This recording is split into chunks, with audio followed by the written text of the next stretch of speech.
Hey allies, it's Seth Cutsop here with the Alliance Dance Network. Today we are hanging out live via Skype with a professional dancer, artistic director, and choreographer for the Stars from Los Angeles, California. Our guest today has had his work showcased in many major dance films, TV shows, commercials on multiple stages, has taught for studios and conventions around the world, has received multiple choreographer awards, as well as he's worked with some of the most iconic music artists from the past 15 years. Our guest today graduated from North Carolina A&T State University, was a percussionist in the university's marching band, and received a bachelor's degree in business management. Right out of college, he auditioned for a stepping/choreography soloist job for MJ's artistic director, Kenny Ortega, which led him to choreograph the opening ceremony for the 1996 Olympics in Atlanta with over 400 steppers.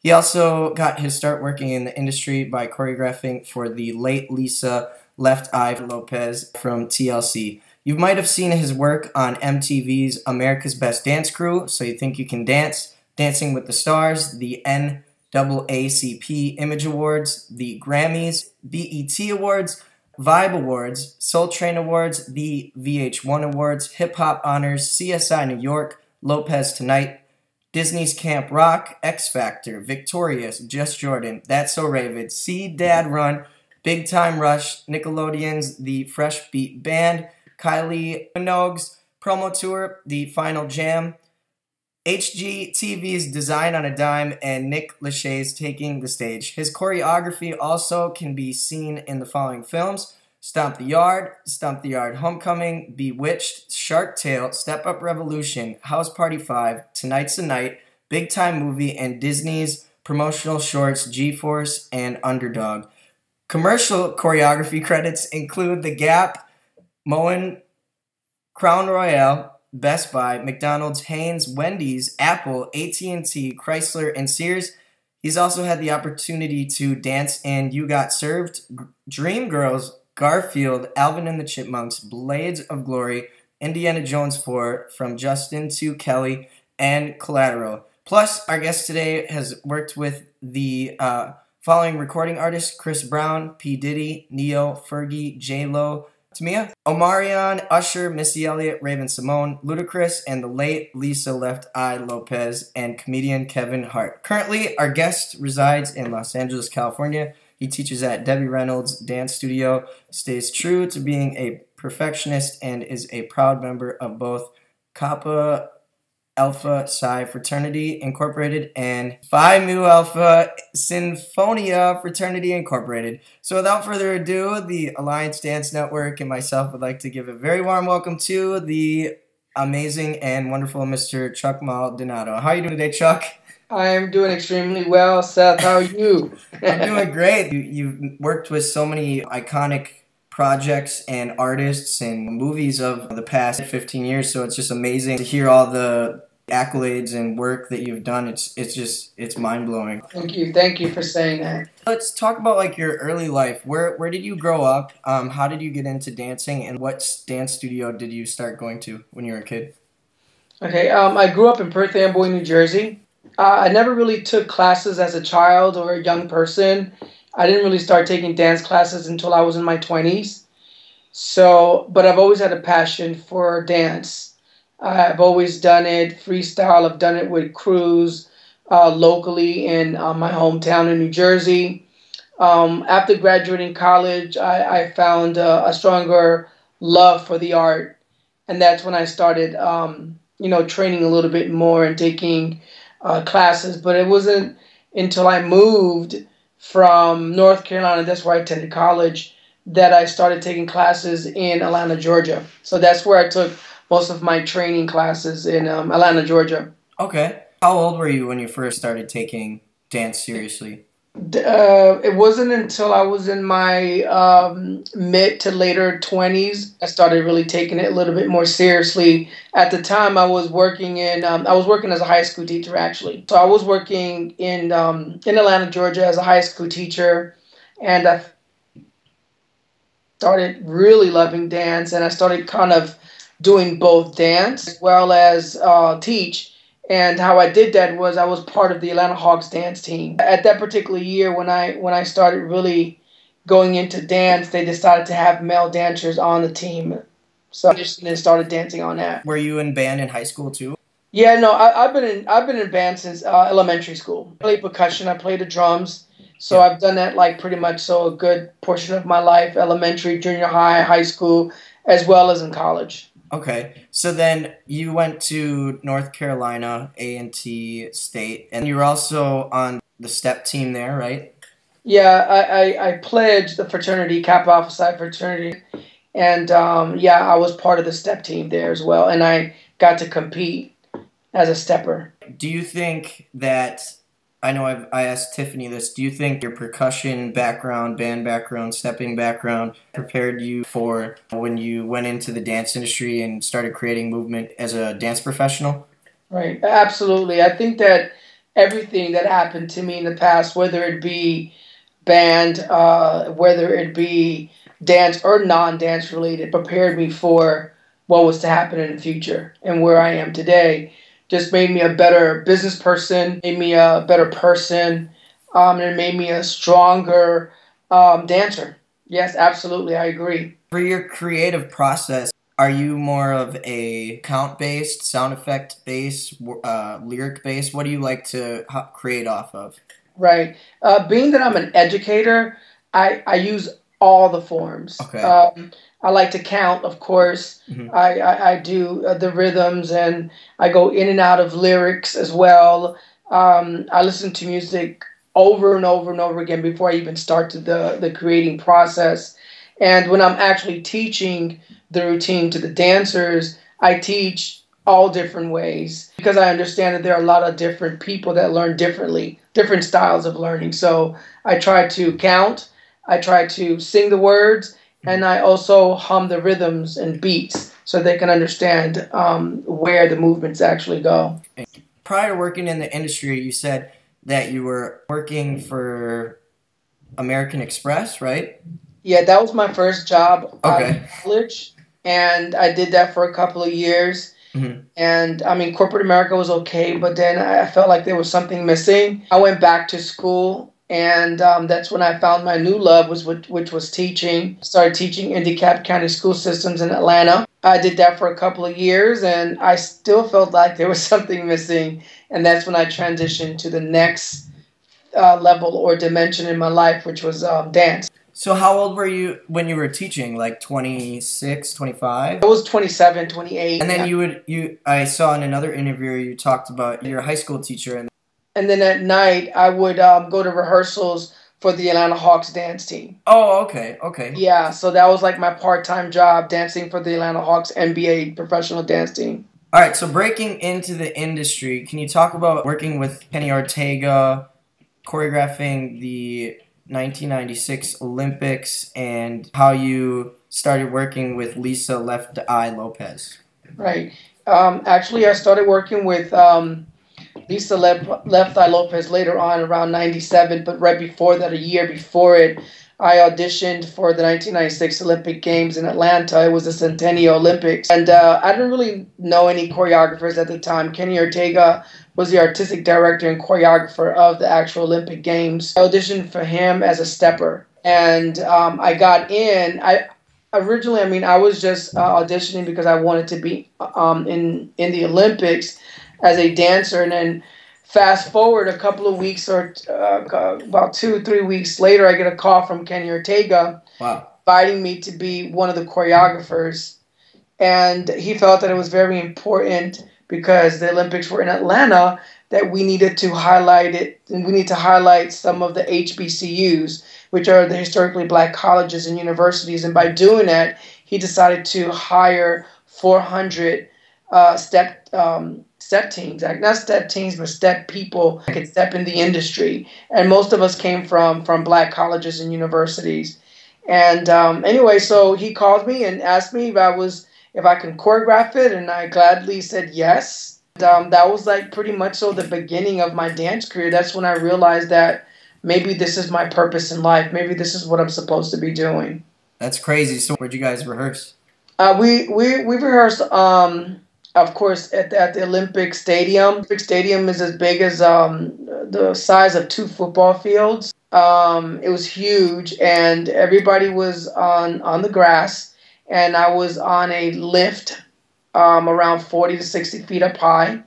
And there were huge TV screens all around the stadium, so that's how people were able to see me. And I was mic'd up, and that's how I had my rehearsals because, with 400 people, we just couldn't find a studio to accommodate that many people. How did you get in contact with Lisa Left Eye Lopez? How I met Lisa was at the high school that I was teaching. Every year I had an annual fashion/dance show. One of my students invited her because they were really good friends, and that's when she got to see my choreography. She pulled me to the side and said, hey, I just wanted to meet you, and I just wanted to tell you that if you can do this with young people with no dance background, I could only imagine what you can do with professional dancers. And she said, I'm about to have a group that's going to come out.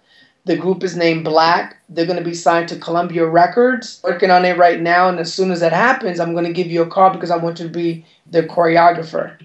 That's how I got to meet Lisa. So she was just happened to be at one of my events. When did you move to LA? When did you make the transition? Yeah, after working with Lisa and after working with Pink and Kelly Price and the group Black, in 2001, I decided to move to Los Angeles, and it was around the beginning of the year. It was January. I just wanted to take my career to the next level. At the time, I was doing mostly tours, videos, and award shows. I kind of felt like there was more to dance than just those 3 things. And coming to LA, I discovered a lot of other things that you can do with dance that I didn't realize that you can do. I just knew there was something bigger. I just didn't know what that bigger was. What year was that? It was January 2001. You've danced in a handful of great movies like You Got Served, Dreamgirls, Garfield, and Alvin and the Chipmunks. But what I'd like to know is, when did you dance in You Got Served? What year was that? The year was 2003. The auditions were based here out of LA. I already had been in LA for a couple of years, and I already knew Dave Scott, who was the choreographer of the movie. I used to take his classes, and anyway, that's how I pretty much got in. I auditioned and got the movie and started rehearsals right after. So, but before that movie, I actually did From Justin to Kelly. That was the very first movie that I did. But it wasn't until I did You Got Served when I realized that I love TV and film. Like anything in film, I don't know, I was very intrigued by it. What was one specific part in the movie our viewers could pick out that you were in? Yeah, the finale. I'm in one of the crews in the finale. So if you watch when they go to the convention center and you see all the crews out there. The big bounce? Yeah, exactly. That's where I am. I'm in that scene. Where were you in Dreamgirls? In the movie Dreamgirls, I was in the section Step Into the Bad Side. There was like 14 dancers who were dancing behind the girls, Beyonce, Jennifer Hudson, and Danica Noni Rose. So that was a section that I danced in. It required a couple of weeks of rehearsal and 1 week of shooting. So, that section wasn't a very long section for us. But it was definitely an amazing experience, and I have to say that's definitely probably one of my favorite movies that I actually danced in. When you were working with the other choreographers, were you working on your own projects simultaneously and when you were filming? At the time, I was just dancing. Matter of fact, Dreamgirls was actually one of the very last movies that I danced in. And then I kind of started transitioning into becoming a choreographer.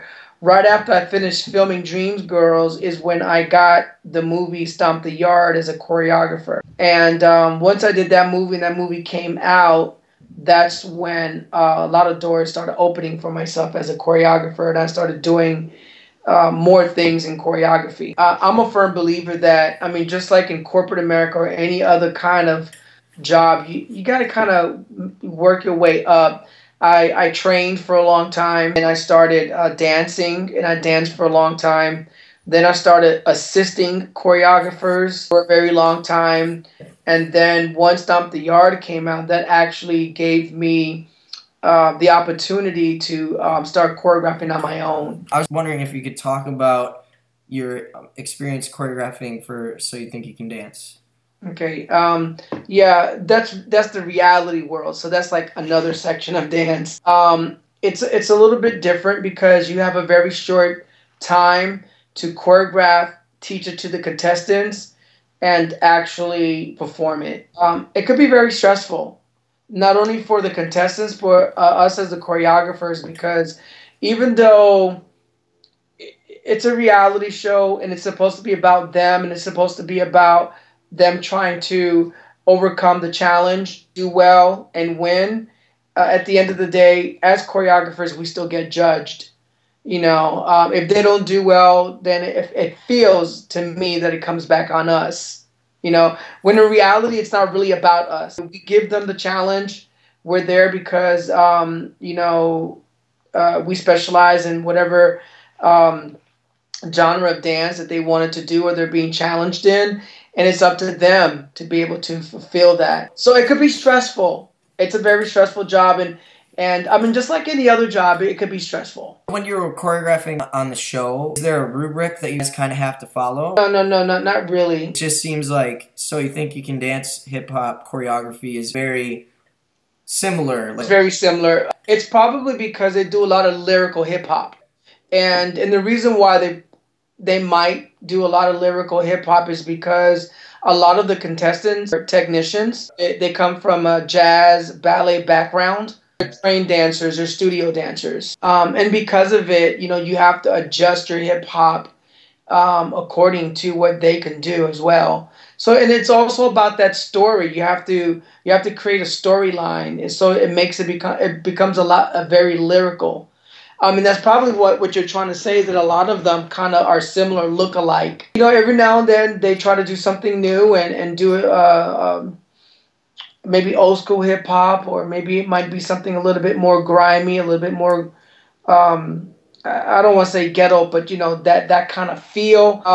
And I don't know, to me, it doesn't work as well as lyrical hip hop for So You Think You Could Dance. That's just my personal opinion. I think that the formula that they have is for a reason. It looks good on them. They didn't give you restrictions. They're just like, create movement for us, right? And then you created what you thought would fit best with the dancers, right?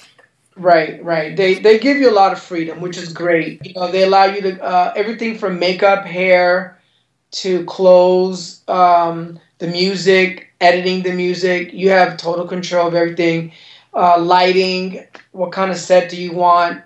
I mean, they pretty much will allow you to do whatever it is that you want to do for your piece. It's interesting, when you don't know someone in the industry or in TV, you don't really get to hear about how it all works. It just seems like TV makes dance bigger than what it is. Obviously, the dancers are professionals, the choreographers are professionals, but maybe just the added element of TV makes it seem like it's magic or something. Well, I think editing, great directors, good camera angles, good costumes, great storylines, all that stuff can make... Production is very important when you're dealing with film.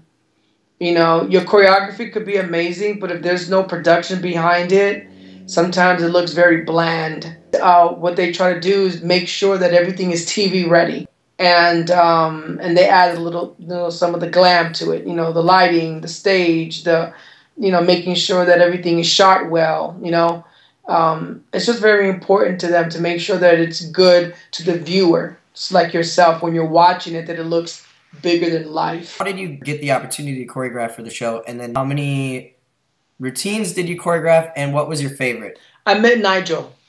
And that's how I got to actually perform or get to choreograph. Not perform, but get to choreograph on So You Think You Can Dance. I choreographed, at least 6 or 7 numbers. Which one was my favorite? I have to say the stepping one with Twitch. And I forgot the other guy's name. He has blonde hair. I don't remember. Yeah, he was really good. And anyway, that was probably one of my favorite. My second favorite was probably the one that I did with Comfort. Season 4, you did one too. The movement was very animated. Yeah, that was that kind of a outer space feel. I like Yeah, that. yeah. I wanted to do something a little bit more kind of futuristic with the costumes, with the makeup, and as well as with the movement. Yeah, so I did that kind of feel for All that. right, America's Best Dance Crew. I've never really talked to any choreographer or director from the show, so this is going to be new for me. But so, can you kind of talk about the experience that you had on America's Best Dance Crew and what role you played on the TV show? Yeah, I was one of the choreographers for the show. In the very beginning, I was brought in to do certain numbers like opening numbers, closing numbers for the crews. The final two numbers, I was brought in a lot to do that.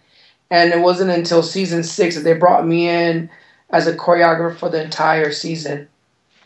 So that was my role. So, making sure that all of the crews were camera ready for the show and making sure that they were clean and making sure that their choreography was good enough to be showcased for television. So that was my responsibility.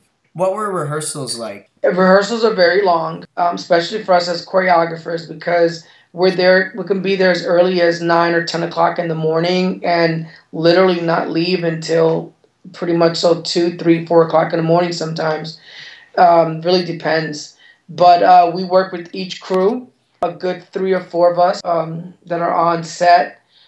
We go to their hotels. They have their ballrooms. Everybody's assigned to a ballroom and we just keep going back and forth and making sure all of the rehearsals run smoothly for all of the crews.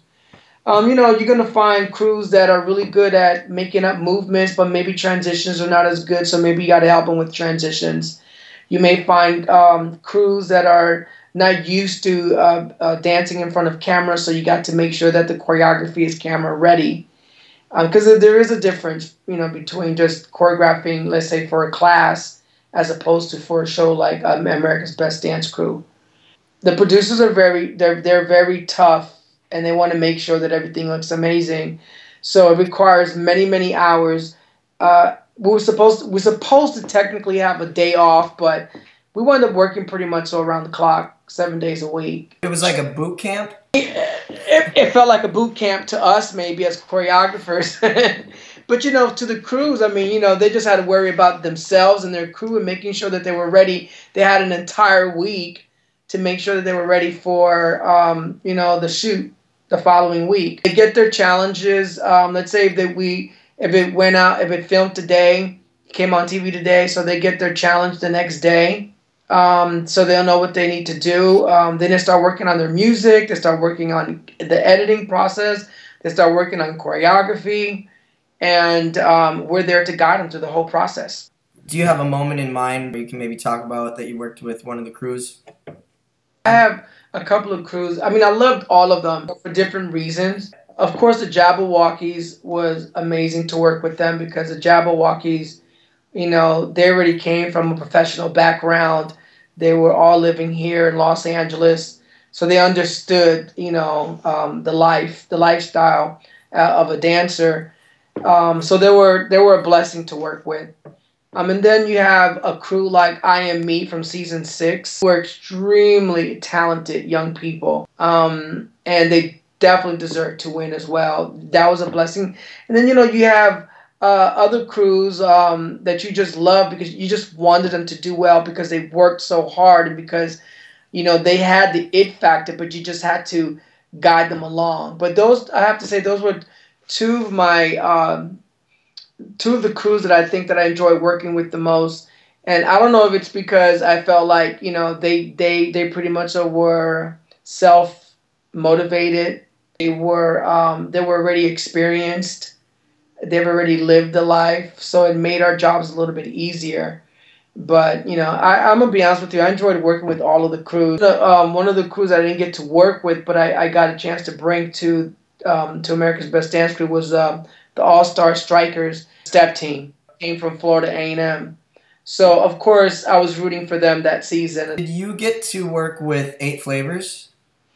No, I didn't get. That was the very last season. I was working on a movie set that I had 2 or 3 movies that year, so I didn't get to work on America's Best Dance Crew that last year. Why and when did it 2 stop? years back, it was season 7. They had 7 seasons. Why did it end? I'm not really certain why, but Like any other show, one of the reasons why it ends is because maybe the views started dropping. It could have been that. It could have been very well that the producers said, "Hey, let's just end this on a high note. Let's keep it moving." I mean, there's different reasons why. It could have been that the network didn't want to pick it up for another season. They felt like it's an overkill. We're good with 7 good seasons. I mean, it could be again, it could be for many reasons. My understanding is that it is coming back. Oh, it is. Well, I had no idea. Well, that'll be cool. It's supposed to be coming back, and it's just going to be a little bit different because they're inviting the past crews to be a part of this. This is more of an all-star thing, It's kind of like So You Think You Can Dance. They invite the all-stars back. Right, kind of all-star crews. So I mean, that's the talk in Hollywood. I don't know how soon it's going to happen, but at least there's talks about it. Well, that's cool. I mean that they had a break and now they're going to come back with something new. All right, so moving on to Dancing with the Stars. You've showcased your work on that platform as well. I did a collegiate theme, the USC marching band. I used steppers, and I also used b-boys as well. Did you have any other moments when you worked with the show? I worked with them before. When I did the movie Dreamgirls, they asked the cast to come back and perform. I danced on Dancing with the Stars at that time, and then later on, they asked me to choreograph a piece. And I choreographed and I danced in my own piece as well. Most choreographers put themselves in as well. How did you come to choreograph Step Up Revolution, and what was that process like? Yeah, how I got the job was the lead choreographer, Jamal Sims, requested me. And then they brought me to Miami to be a part of the finale number. So that's how I got the job. Working on that set was amazing. First of all, I mean, it was summer. It was Miami. And it was extremely challenging. I'm not going to lie. I will sit here and lie and say it was extremely easy. It wasn't easy at all. But because it was so much fun and because the people were so great and working with choreographers like, Jamal and Draco and Chris Scott and Luam and so on. Working with Twitch as a dancer, that's a blessing because he's an amazing dancer. I've met him too. He's cool. Yeah, he's a great guy. I've known Twitch since like '01. I think we danced in Blades of Glory with Will Farrell together. I took class with him at my studio, and he's like, "I'll see you again soon, Seth." So maybe one day I'll get to work with him again. We'll see. He's a good guy. Back to Step Up Revolution. Did you only choreograph the finale, or was there any other parts that you worked on there? I just worked on the finale. I watched another interview, and you talked about how they flew you in, right? And then they had you create with your assistant. So I was just wondering if you could talk about your creative process and where you guys were when you came up with the choreography for the finale. Yeah, first we met with the director and with the lead choreographer, Jamal. They gave us the idea. They gave us pretty much what it was going to look like and what they wanted to see. Once we got the information, me and my assistant, Luam, got together and we started creating from there. And then we taught it to the dancers in rehearsal. If something didn't work, Jamal would let me know. We would change it. If everything was good, we moved forward and we moved on to the next section of the finale. And that's how we kept doing it. One of the first things that I ever choreographed was the wall scene, which was they're in harnesses and on bungees. That was very challenging because I've never done that before, but so much fun. So we actually drove from Miami to Orlando with the dancers that were on that wall, and we rehearsed at this studio that already had a built-in wall inside, with the bungees and all the setup. So we got to spend some time there. We went to Disney World, had a great time. Then we went back, and then we showed the director and the producers what we came up with, and that was so much fun. But yeah, it was a process, because every day things started changing. Music started changing. Certain music weren't cleared, and if the music is not cleared, regardless if it's already choreographed or not, we usually just trash it out. Well, I did. Started all over again. So it was a process, but I was there for a good 2 months. How did you come up with the bungee scene? We were in Miami, and I actually saw Usher do it once before on an award show. And I said, "Ma, how great would that be to put this on film, like actual a movie for people to see?" And, I watch a lot of Cirque du Soleil stuff because I love Cirque du Soleil. So I get a lot of ideas from watching other shows, live shows. And I talked about it with Jamal, and Jamal said that would be great. And of course, in the very beginning, the directors and everybody, they weren't sold because they knew it was going to cost a lot of money, and they didn't really know if it was going to be dynamic enough to make a difference. And after a couple of no's, finally we got a yes, and we tried it. And I was a little afraid because if we didn't pull this off, then they would have been like, "Oh my God, all this wasted money and it looks like crap." So, but it turned out really well. Finale, how did you get the polls to spark? And for Mad Chad's part, did you and Mad Chad like work on that section, or did you come up with that? Well, on that particular section, no, I didn't. I didn't collab with him because Chris Scott got to choreograph that section. He was more familiar with that style, and I just let him run with that. So him and Mad Chad did collab. I'm sure that they did. But at the end of the day, I was just there to supervise and to make sure that everything ran smoothly for that section of my finale. Do you think Step Up Revolution will define dance for this generation for years to come? I think so. I think that it definitely will define. To me, I love the Step Up franchise, but to me, and not because I choreographed or was a part of it, to me, Step Up Revolution was probably my favorite out of all of them. And because of it, I think that... and you were in it. I was in it, yeah. I saw it.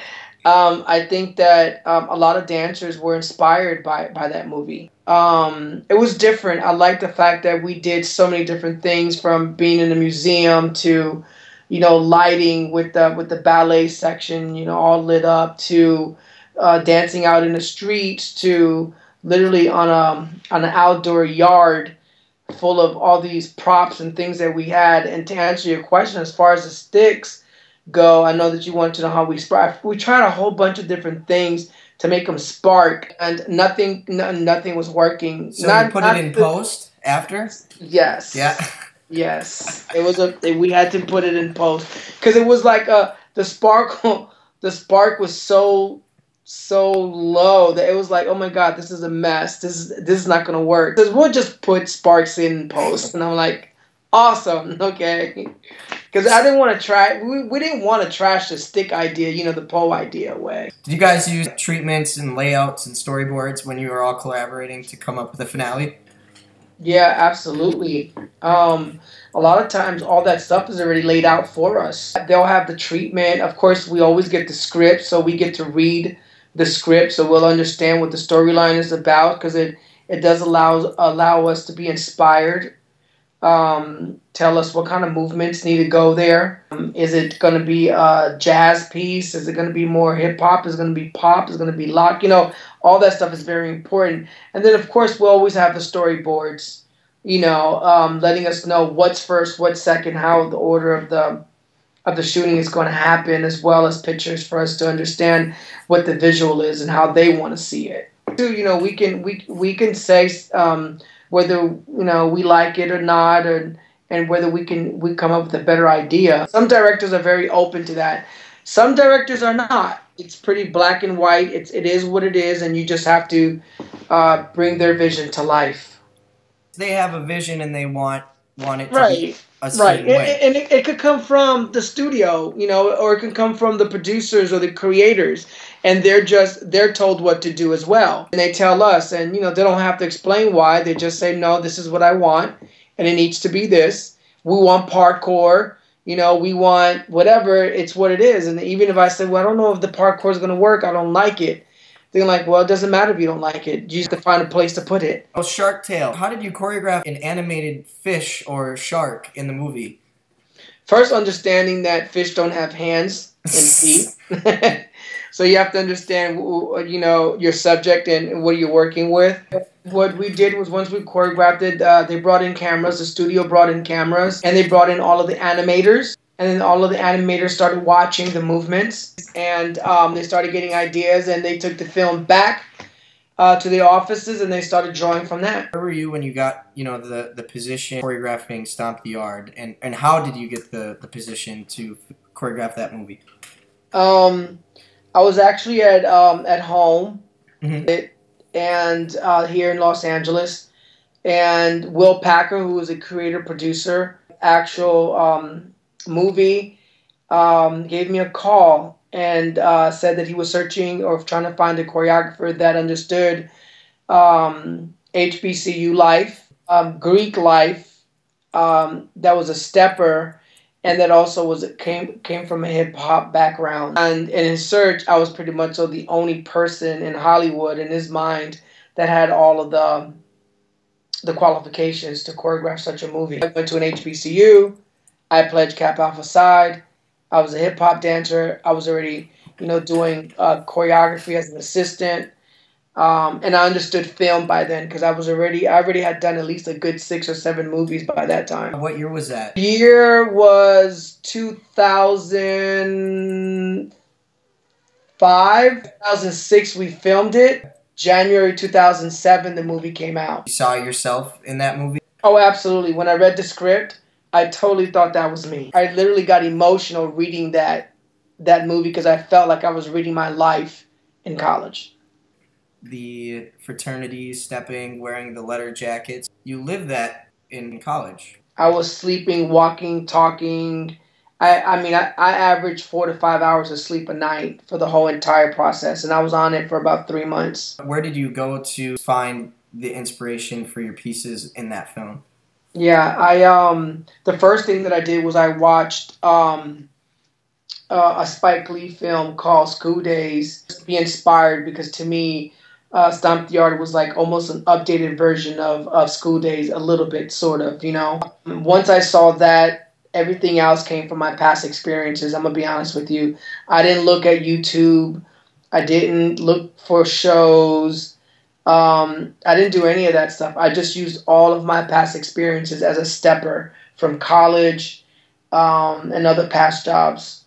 Do you ever feel like when you're asked to do a job or when you were working on Stomp the Yard, did you ever feel like, how can I top myself? How can I make this better? Or do you not worry about that so much? No, I worry about that all the time. A lot of people don't realize that, even it doesn't matter what I've done or how much I've done. I always want to be better. And I also have to say that sometimes I go into certain jobs afraid that I might not be able to be better, to succeed. I think that's just a human thing. I think because you care so much and because you want to be the best you can be, you become a little afraid. But then you have to kind of bring it back and say, okay, well, if I was given this job, if God believed in me, and I know that I'm going to fulfill it and I'm going to do well at it. And that's how I look at things now. If it was given to me, then and it came from a right space, good space, then I know that I'm going to be okay. Out of all the films, what is your favorite that you worked on? I have to say Stomp the Yard is my favorite for many reasons. A, because I felt like it was my life. 2, because it was the very first movie that I choreographed. The experience was amazing. Everything about it, from the people that I worked with to the producers like Rob Hardy and Will Packer. Savon White, who was the director, was fabulous. It was just an overall amazing experience. Also going to Atlanta, going back to Atlanta and filming there was amazing. The dancers were great. I can't say anything bad about it. Even the casting director, Twinkie Bird, was amazing. Everybody, all the actors, from Megan Good, Columbus, Darren Henson, Brian White, Laz Alonso, all of them were just great. So I have to say that it was my favorite because it also allowed me to take my career to the next level. And I needed that one thing that was different from anything else that I've ever done. That was it. When it came out, it was definitely something different. It put stepping on the map. It did. I haven't seen the second Stomp the Yard movie, but can you maybe talk about what that was about? It wasn't a part 2. It was a whole new cast. So it was fast forward 4 years later, and the whole entire school had new students. So the cast was completely new. Twitch is on it, one of our lead actors in it.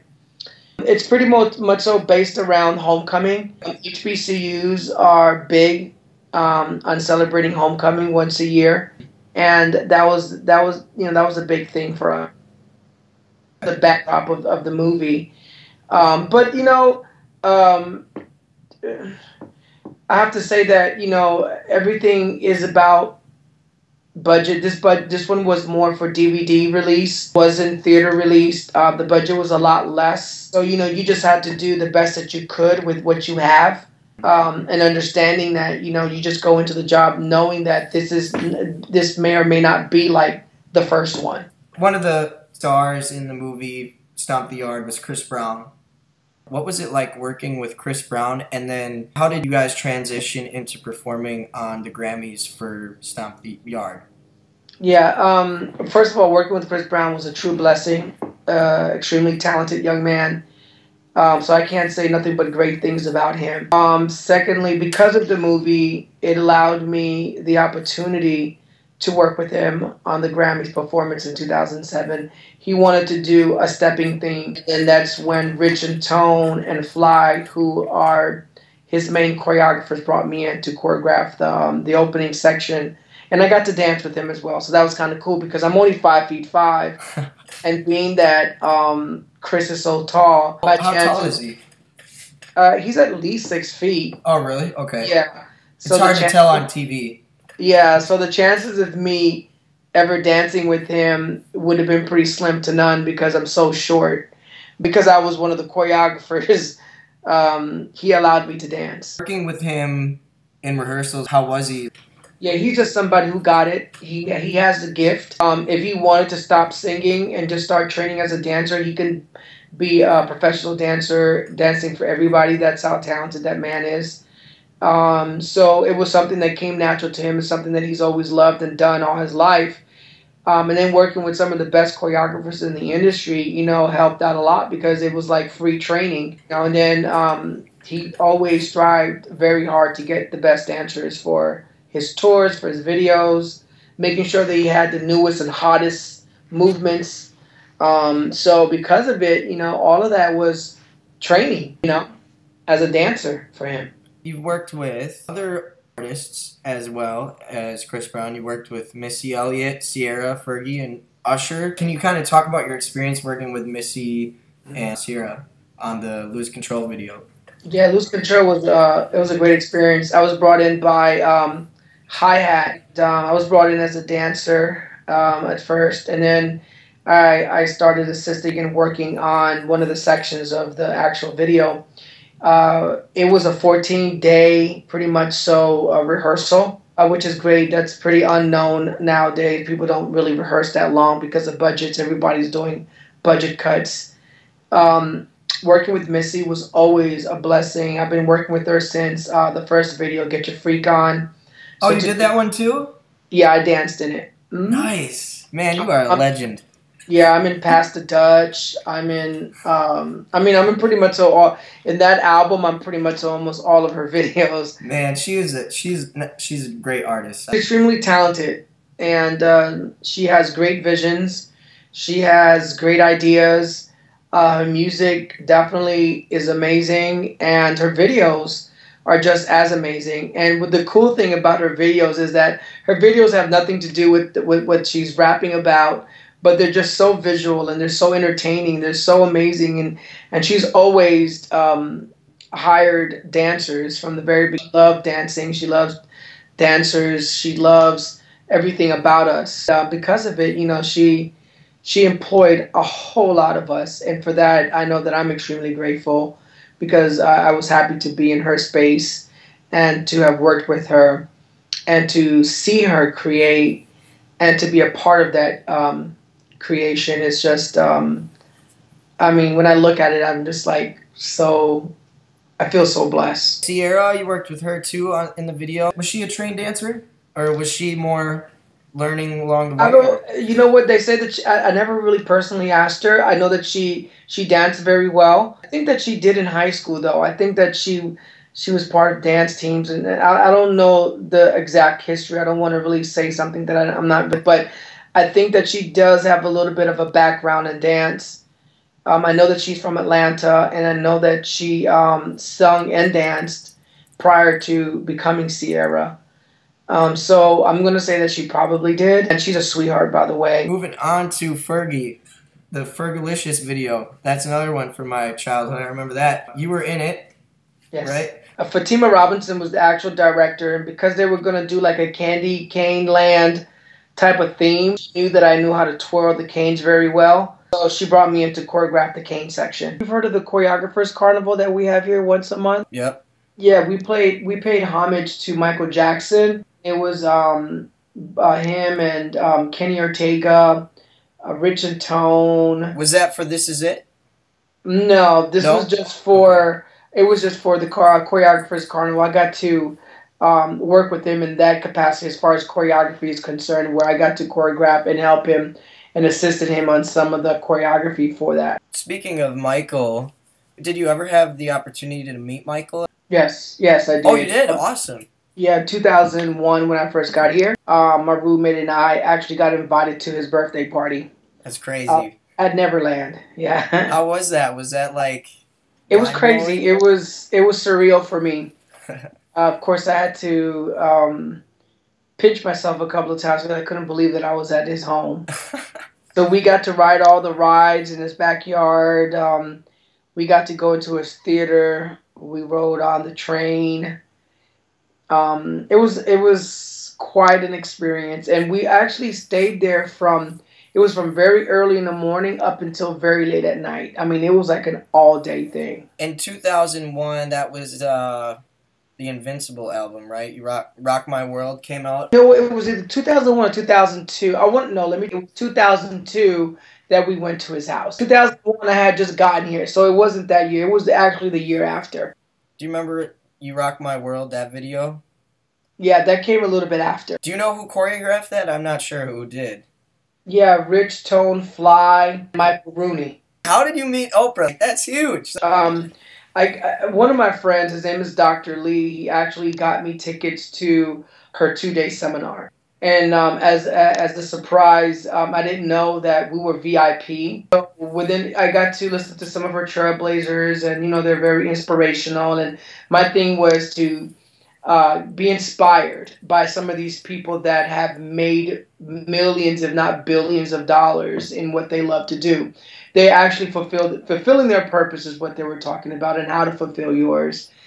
And within that 2-day seminar, we got to have a luncheon with Oprah, and I didn't know that was part of the package, being part of VIP. That's how I got to meet Oprah. So I got to spend a couple of hours with her. We got to take pictures, and kind of like almost a one-on-one thing. There was probably no more than 25 of us at the luncheon.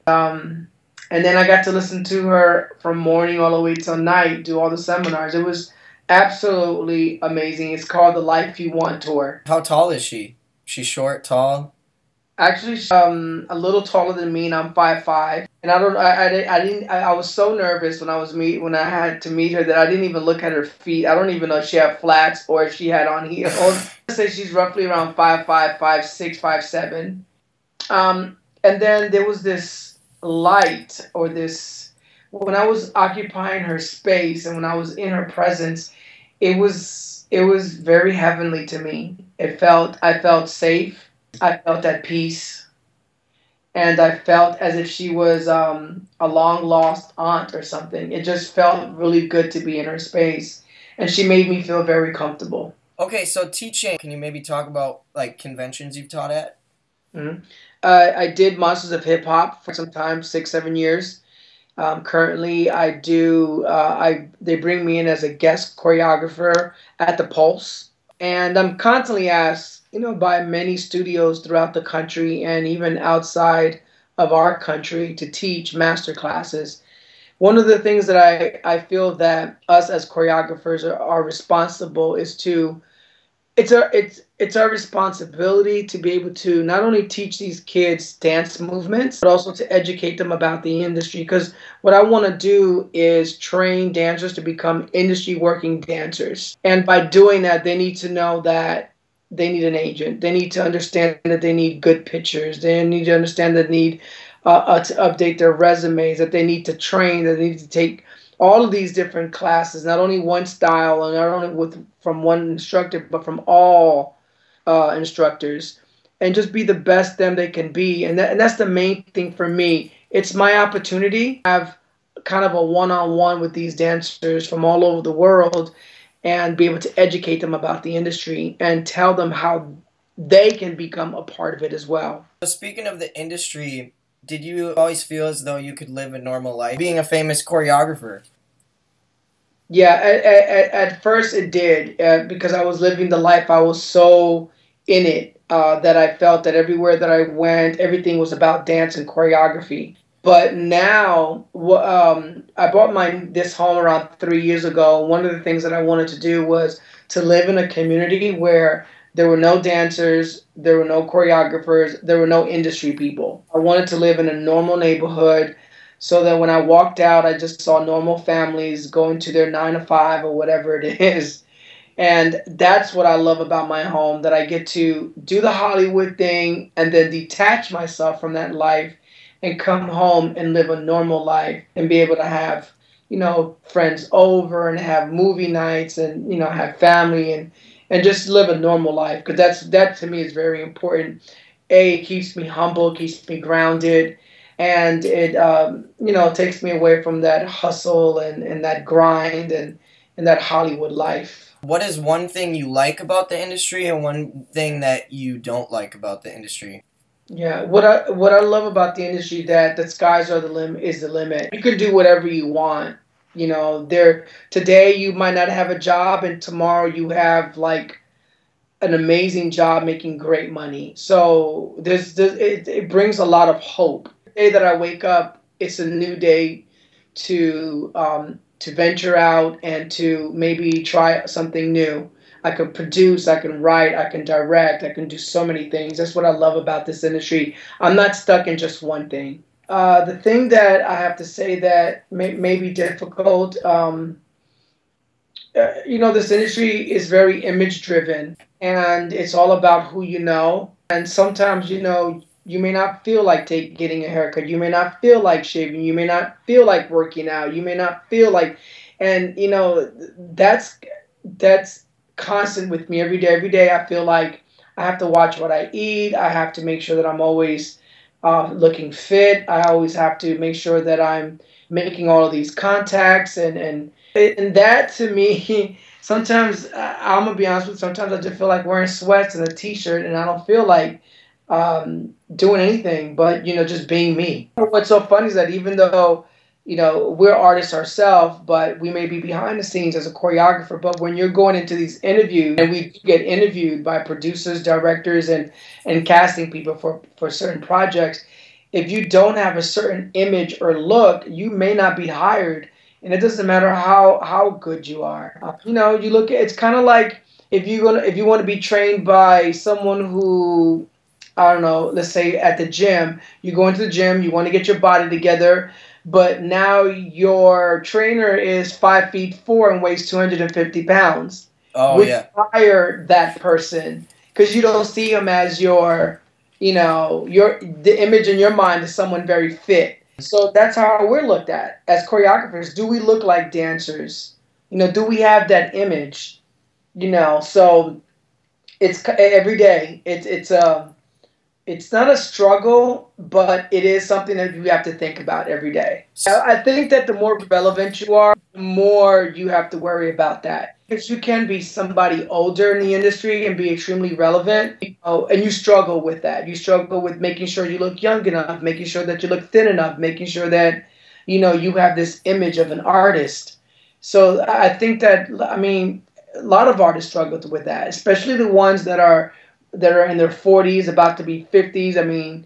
They struggle with it because they know that they're hitting that time where, okay, I see a difference in my weight. I see and feel a difference in my face. Gray hairs are starting to come in. Whatever it is that they struggle with, it's something that really bothers them. And then you see all of these new young artists like your Ariana Grande's coming up, you may or may not be, but a lot of them may be threatened by that, you know. I mean, it's only human nature for artists to feel that way. That's why I like being behind the scene. I don't have to worry as much about it. What I really have to worry about it is when, if I'm going to try to be a judge on a show, and when I go into these interviews with these producers and directors, you know, I have to look like a dancer. I can't just walk in there looking crazy. Your perceived value needs to remain high, right? Yes, it does. It really does. Okay, so advice for the next generation of dancers coming up. Yeah. Well, one thing is, stay humble, stay grounded, and understand that all of these blessings that are coming to you are God given, and they can be taken away from you at any given time. Number two, train and train hard and take all styles of dance. It's great that you're watching YouTube and that you're doing all this other stuff and taking master workshops and what have you. At the end of the day, be flexible and understand that you might have to move to LA, you might have to move to New York in order to fulfill your God-given purpose, especially if you want to do dance and choreography. It's only because a lot of the work does come from here. And then, of course, you're going to need an agent. You're going to need pictures. You're going to need resume. Make sure that every time you go to these auditions that you are dressed to impress. You don't look like you're about to go and clean somebody's house. I've seen a lot of people come in to auditions and have sweatpants and tank tops, and I mean, I've seen it all. And you know, just like any other job interview, you need to dress accordingly. You know, if you go into a Beyonce audition and you dress like, you know, you would see her on tour. If you're going to go to a movie set or a movie audition, then you need to dress according to what that movie is. If it's hip hop, if it's ballet, jazz, or whatever. Just don't go in there being you all the time. Sometimes you may have to get out of your comfort zone so that you can, you know, hopefully book that job. And the next thing is that you need to start networking. A lot of these dancers, they're networking with the wrong people. Now, it's cool that you have dance friends, but if you want to work with a certain choreographer, then you're going to have to try to find a way to be in that person's space. And a lot of times, you know, it makes it very difficult when a lot of the working choreographers do not teach, but there are still some that do. There's Nappy Tabs that do. I know that Marty Kadoka does every now and then, and I do. You know, there are a lot of choreographers that are out there that teach every now and then, and you have that opportunity to take their class. Take it. Don't be stuck in that one thing. Being resilient. Can you talk about a time where maybe you were starting off or maybe in the middle of your career where you didn't think something was going to happen and you just worked hard and pushed through it? Yeah. You know what? I was always very in tune with what my purpose was in life. So for me, I never thought that I never was going to make it. To be honest with you, I never had a plan B. So I always had my plan A. Now, I'm not going to say that I didn't have tough times. I think that we all can say that we had tough times at one time or another. For me, it's about the love that I have for the art. It's about understanding my calling. It's about knowing that, you know, for me, it's about inspiring, motivating, giving young dancers hope. And really, really, really, the main thing is really, if this is not for you, and you're doing it for the fame, or you're doing it for the money, or you're doing it for the hits on YouTube, or if you're doing it for whatever reason, you know, I call it the wrong reasons. And, you know, you may want to reconsider your purpose, or you may want to really sit there and pray about it, because you're going to get a lot of no's. I always say, for every 800 no's, you get like one yes. It's about pushing and understanding your purpose and going forward and not allowing people to discourage you, and being very careful about who you hang around. You know, words are extremely powerful. You can't allow people to speak to you any kind of way, because it's very cancerous. You know, you ever had a dream and someone just killed that dream by saying you're not good enough, or you don't have the money, or you don't have the resources, or you don't have the looks? You know, all that can kill a dream. So you have to be careful that you don't hang around negative people, hang around positive people. It's funny that you say that, because from starting the Alliance Dance Network, people were like, oh, I don't know if that's going to work. People aren't doing that. I'm like, okay, I've already done these small successes. I've already been successful at these things. So I know that if I work hard, like you said, I don't have a plan B. This is my plan. This is plan A. I don't have anything else. So I feel like if you work hard enough and you focus and you network and you stay positive, like you can make things happen. It's just the Right. mentality. And one of the things I'm proud of, I organized a flash mob at Lambeau Field with 130 dancers, and I worked with like 6 dance studios and a dance team, and we rehearsed for about a month and a half, and then we performed it in front of Lambeau Field. And during that time, I was broke. I sat in coffee shops all day. I had my laptop. I like called all the studios. I called everybody, and I put it together. It was just crazy because I just kept going, and now and that's what has brought me to where I'm at today. So I was just giving you an insight of what some of the Right. things that I'm proud of. It's about working hard. It's about never giving up. It's about understanding your purpose and really listening to those whispers. Like Oprah Winfrey said to me, she said, it's about really being in a space. Sometimes you have to sit still, you have to be in a quiet space, and you have to listen. And then within that period or within that space, you start to hear things, whether they be ideas or, I mean, it's kind of like listening to the word of God. You can hear something, but the only time that you can really hear those whispers is when you're in a space where it's quiet and you're still. It's And crazy you say that because I worked in factories probably for about 5 months last summer or over the course of the summer. And when you're sitting there putting things in boxes for like 8 hours, 10 hours a day, you're right. You start, it's like I've come up with some of my best ideas by sitting on a line for like 10 hours straight right. and After, hearing that voice. So it's crazy that you say that. Looking back, what is one thing that you're most proud of out of everything? I think what I'm most proud about is that I was through this whole journey, this blessing that I'm going through right now. I was able to remain humble, grounded, and I never forgot about where I came from. And I also made it my purpose to help others. And I have this little thing that I say hope. I call it hope, but when I break it down, it's pretty much helping other people elevate. And I'm very proud of the fact that I've kept my word.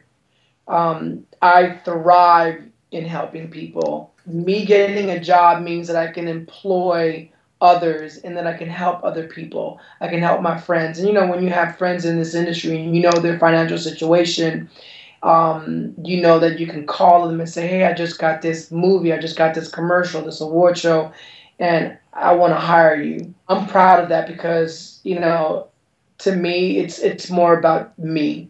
There's something, it's more than just my career. It's about helping people. I mean, I feel that that's why we're here on earth and that's why we're sharing it with other people. It's about helping other people. Most definitely. All right, current projects. Yeah, I have a couple of commercials that I'm going to be working on in the next couple of weeks. I just finished filming a movie in Miami called Break the Stage. Oh, okay. Hopefully that movie should be coming out next year. That is that dance based, right? Or It's dance based, yes, okay, it is. cool. Um, uh, and I have a couple of projects that I don't want to really talk about too much, but just know that I just got my first producer's credit on IMDb with this movie that I just choreographed. I also got to produce in the movie as well, but one of the things that I want to start doing is writing a couple of reality shows, and I'm in the process of doing that right now. Wow, that's crazy. Last thing, goals for the future. I know you said you want to be a judge, so maybe that can come to Yeah, fruition soon. Or any other goals that I you want to have? do more producing, do more creating as far as creating shows for TV. Possibly maybe a kids show. I would love to do a show that inspires young people in music and dance for TV, and possibly maybe even start doing directing. That's awesome. Well, thank you so much, Chuck Maldonado.